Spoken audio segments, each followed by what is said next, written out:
আচ্ছা, এরকম কি প্রায় হয় যে ঘন্টার পর ঘন্টা ধরে পড়ার পরেও পরীক্ষার হলে গিয়ে মনে হচ্ছে মাথাটা একদম ফাঁকা, সব ভুলে গেছেন? অথচ দেখবেন আমাদেরই কিছু বন্ধুবান্ধব আছে যারা কিনা খুব কম পড়াশোনা করে ফাটাফাটি রেজাল্ট করছে। কি করে করে ওরা এটা? তো আসল রহস্যটা কি?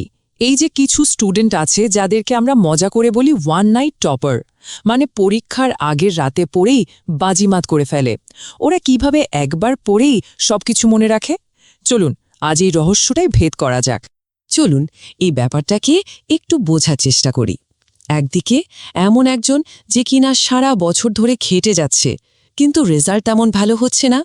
আর অন্যদিকে আর একজন যে কিনা পরীক্ষার ঠিক আগের রাতে পড়েও 95% নম্বর তুলে নিচ্ছে। কিভাবে সম্ভব এটা? আসলে এর পেছনে কোনো জাদু নেই, এটা কোনো জন্মগত প্রতিভাও নয়। আসল খেলাটা হলো কিছু দারুণ বৈজ্ঞানিক কৌশলের। আজ আমরা ধাপে ধাপে দেখব টপারদের সেই গোপন রহস্যটা কি, কিভাবে ব্রেইনকে ট্রেন করতে হয়, স্মার্ট লার্নিংয়ের কৌশলগুলো কি কি, আর কনসেন্ট্রেশন বাড়ানোর উপায়টাই বা কী। আর শেষে থাকছে একটা দারুণ ফাইনাল টিপ। তো চলুন শুরু করা যাক। প্রথমেই একটা ভুল ধারণা মাথা থেকে একদম ঝেড়ে ফেলতে হবে। টপাররা কিন্তু জন্ম থেকেই জিনিয়াস হয় না। আসল সত্যিটা হলো ওরা ছোটবেলা থেকেই কিছু বিশেষ কৌশল বা মেথড ফলো করে, যার কারণে একবার পড়লেই জিনিসটা ওদের মাথায় গেঁথে যায়। তাহলে আমাদের প্রথম কাজটা কি? প্রথম কাজ হলো ভেতরের খেলাটা জেতা, মানে বই খোলারও আগে নিজের মনকে, নিজের ব্রেনকে পড়ার জন্য তৈরি করে নেওয়া। কারণ আসল লড়াইটা কিন্তু বইয়ের পাতায় না, আমাদের মনের ভেতরেই শুরু হয়। বিজ্ঞান কি বলে জানেন? সমস্যাটা কিন্তু আমাদের স্মৃতিশক্তির দুর্বলতা নয়, আসল সমস্যাটা হলো আগ্রহের অভাব। যে জিনিসটা আমাদের ভালো লাগে সেটা কিন্তু খুব সহজে মনে থাকে, আর যে বিষয়ে কোনো ইন্টারেস্ট নেই আমাদের ব্রেন সেটাকে একটা দেয়াল তুলে আটকে দেয়, ভেতরে ঢুকতেই দেয় না। তাহলে উপায় হলো আমাদের ব্রেইনকে ট্রেন করা। কিভাবে? প্রতিদিন সকালে উঠে নিজেকে বলুন, এই পরীক্ষাটা আমার জীবনের সেরা পরীক্ষা হবে, আমি এই সাবজেক্টে সবচেয়ে ভালো নম্বর পাব। এই যে নিজেকে পজিটিভ কথা বলা, এটাকে বলে সেলফ অ্যাফার্মেশন। শুনতে খুব সাধারণ লাগলেও এটা কিন্তু ব্রেনের ভেতরের ভয় বা ব্লকেজটা কাটাতে দারুণভাবে কাজ করে। এটা একটা সায়েন্টিফিকলি প্রুভেন টেকনিক। বেশ, মন তো এখন তৈরি, এবার আসা যাক আসল টেকনিক বা কৌশলের দিকে। চলুন এবার সেই 3টে কোর টেকনিক দেখে নিই, যেগুলো ব্যবহার করে টপাররা যে কোনো কিছুকে সরাসরি তাদের লং টার্ম মেমোরিতে পাঠিয়ে দেয়। আমরা কথা বলবো 3টা দারুণ কৌশল নিয়ে। প্রথমটা হলো ভিজুয়ালাইজেশন বা দৃশ্যায়ন, দ্বিতীয়টা হলো আমাদের সেন্স বা ইন্দ্রিয়ের ব্যবহার, আর 3 নম্বরটা হলো অন্যকে শেখানো। বিশ্বাস করুন এই 3টা কৌশল পড়ার ধারণাই পাল্টে দিতে পারে। প্রথম আর সবচেয়ে পাওয়ারফুল টেকনিকটা হলো ভিজুয়ালাইজেশন, মানে মনে মনে ছবি তৈরি করা। কারণ আমাদের ব্রেন কিন্তু শুকনো লেখা বা টেক্সটের থেকে ছবি বা গল্প অনেক ভালো মনে রাখে। চলুন একটা ছোট্ট পরীক্ষা করা যাক।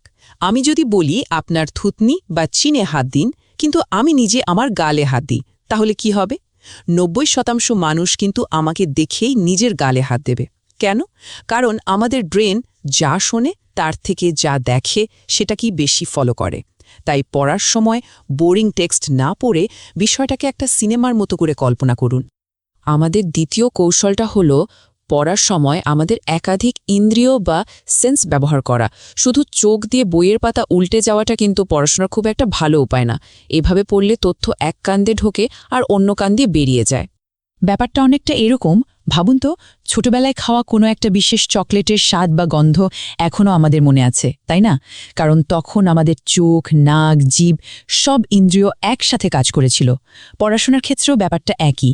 যখন আমরা পড়ার সাথে সাথে অন্যান্য ইন্দ্রিয় ব্যবহার করি, তখন সেই তথ্যটা সোজা আমাদের লং টার্ম মেমোরিতে গিয়ে জমা হয়। আর এর জন্য একটা প্রো টিপ দিই, পড়ার সময় পাশে একটা রাফ খাতা রাখুন।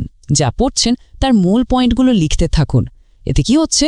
চোখ দিয়ে দেখছেন, ব্রেন দিয়ে ভাবছেন, আর হাত দিয়ে লিখছেন, মানে মাল্টিপল সেন্স একসাথে কাজ করছে। আর এর ফলে পড়া মনে থাকার সম্ভাবনাও কিন্তু অনেক গুণ বেড়ে যায়।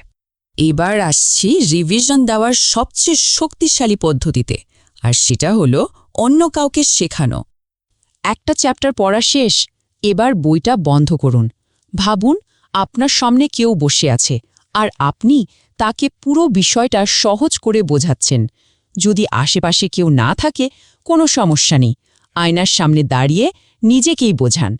আসল কথা হলো, যখন আপনি একটা কঠিন জিনিসকে সহজ করে অন্যকে বোঝাতে পারবেন, তার মানে হলো সেই জিনিসটা আপনার মাথায় একেবারে গেঁথে গেছে, ওটা আর কখনো ভুলবেন না। আচ্ছা, পড়তে বসলে মনোযোগ এদিক ওদিক চলে যায়, তাই তো? এটা কিন্তু খুব কমন একটা সমস্যা। চলুন এবার দেখা যাক এর জন্য একটা সায়েন্টিফিক শর্টকাট কি আছে।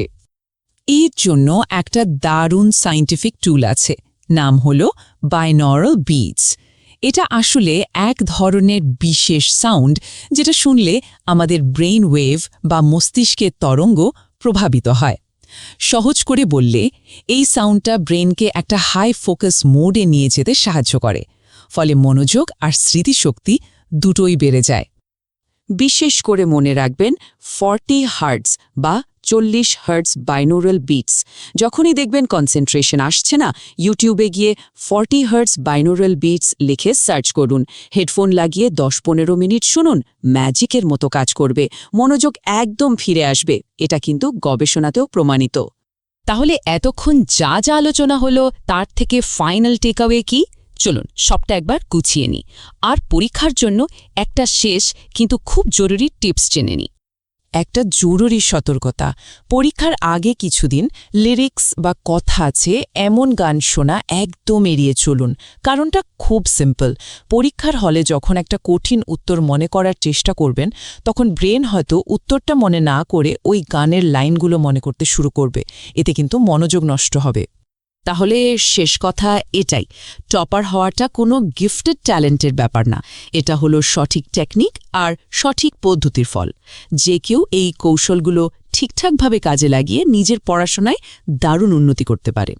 যাওয়ার আগে শুধু একটা প্রশ্ন রেখে যাই, কোন সাবজেক্টটা মনে রাখতে সবচেয়ে বেশি কষ্ট হয়? ভেবে দেখুন তো, আজকের এই কৌশলগুলো ব্যবহার করে সেই কঠিন বিষয়টাকে সহজ করে তোলা যায় কিনা।